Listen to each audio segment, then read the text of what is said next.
नमस्कार दोस्तों, आज ज्योग्राफी का 7वां दिन और 10 इम्पोर्टेंट क्वेश्चंस के साथ चलिए बढ़ते हैं अपने पहले सवाल की तरफ। भारत में कौन सा स्थान मरुस्थल की राजधानी कहलाता है? भारत का कौन सा स्थान मरुस्थल की राजधानी कहलाता है? हमारे ऑप्शंस हैं जैसलमेर, हरियाणा, पंजाब, मिजोरम। तो इसका सही जवाब है जैसलमेर। जैसलमेर को मरुस्थल की राजधानी कहा जाता है। चलिए बढ़ते हैं अपने अगले सवाल की तरफ। आज का हमारा दूसरा सवाल है, भारत का कौन सा राज्य सबसे ज़्यादा राज्यों की सीमाओं को छूता है? भारत का कौन सा राज्य सबसे ज़्यादा राज्य की सीमाओं को छूता है? हमारे ऑप्शन है पंजाब, हरियाणा, बिहार, उत्तर प्रदेश। तो इसका सही जवाब है उत्तर प्रदेश। एक तो उत्तर प्रदेश का क्षेत्रफल सबसे बड़ा है, ये भी एक कारण है कि वो सबसे ज़्यादा राज्य की सीमाओं को छूता है। चलिए बढ़ते हैं अगले सवाल की तरफ। आज का हमारा तीसरा सवाल है, भारत का कुल क्षेत्रफल कितना है? भारत का टोटल एरिया कितना है? हमारे ऑप्शंस हैं 32,87,263 वर्ग किलोमीटर, 42,89,358 किलोमीटर एंड 22,42,263 वर्ग किलोमीटर, 53,97,263 वर्ग किलोमीटर।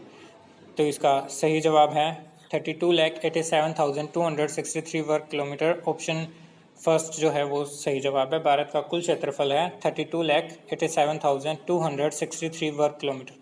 चलिए बढ़ते हैं अपने अगले सवाल की तरफ।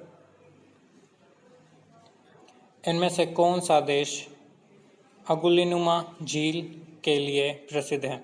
इनमें से कौन सा देश अगुलीनुमा झील के लिए प्रसिद्ध है? हमारे ऑप्शन हैं चीन, नेपाल, जापान या फिर संयुक्त राष्ट्र अमेरिका।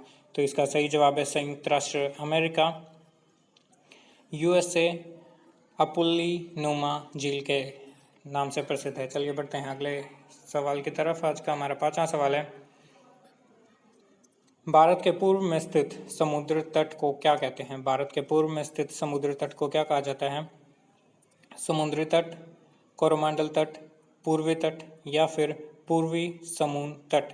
तो इसका सही जवाब है कोरोमंडल तट।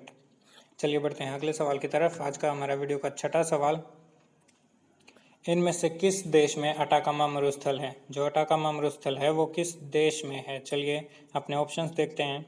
हमारे ऑप्शंस हैं चिली, इंडोनेशिया, रूस या फिर भारत। तो इसका सही जवाब है चिली। जो अटाकामा मरुस्थल है, अटाकामा डेजर्ट है, वो चिली में है। चलिए बढ़ते हैं अपने अगले सवाल की तरफ। आज का हमारे वीडियो का 7वां सवाल, भूमध्य रेखा के निकट कौन सा पॉइंट है? भूमध्य रेखा के सबसे पास वाला पॉइंट क्या कहलाता है? हमारे ऑप्शन हैं इंदिरा पॉइंट, भूमध्य पॉइंट, समुद्री पॉइंट या फिर रेखा पॉइंट। तो इसका सही जवाब है इंदिरा पॉइंट। भूमध्य रेखा के सबसे पास इंदिरा पॉइंट है, क्योंकि भूमध्य रेखा भारत के दक्षिण से गुजरती है और भारत के सबसे दक्षिण में सबसे नीचे वाले हिस्से को इंदिरा पॉइंट कहा जाता है। चलिए बढ़ते हैं अपने अगले सवाल की तरफ। आज का हमारा वीडियो का 8वां सवाल, अफ्रीका महाद्वीप की सबसे बड़ी झील कौन सी है? अफ्रीका महाद्वीप की सबसे बड़ी झील का नाम क्या है? हमारे ऑप्शंस हैं विक्टोरिया झील, स्वेज नहर, अगुलीनुमा झील या फिर डल झील। तो इसका सही जवाब है विक्टोरिया झील। जो विक्टोरिया झील है वो अफ्रीका महाद्वीप की सबसे बड़ी झील है। चलिए बढ़ते हैं अपने अगले सवाल की तरफ। आज का हमारा वीडियो का 9वां सवाल, विश्व में सबसे लवणीय सागर कौन सा है? सबसे लवणीय सागर विश्व का कौन सा है? हमारे ऑप्शंस हैं नीला सागर, पीला सागर, लाल सागर, हरा सागर। तो इसका सही जवाब है लाल सागर। चलिए बढ़ते हैं अपने अगले सवाल की तरफ। आज का हमारा वीडियो का आखिरी सवाल, और उम्मीद करता हूँ इस सवाल का जवाब आप सब खुद खोजने की कोशिश करेंगे अगर आपको नहीं पता होगा तो। अगर आपको पता होगा तो बहुत अच्छी बात है, कमेंट कर देना।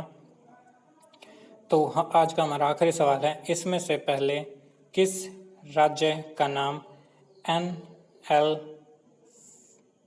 एनएलफे, इसमें से किस राज्य का नाम एनएलफे था? तो इसका ऑप्शंस हैं अरुणाचल प्रदेश, केरल, हिमाचल प्रदेश, पंजाब। इन चारों में से किस राज्य को NEFA कहा जाता था? NEFA, नेफे, किस राज्य को नेफे के नाम से पहले जाना जाता था?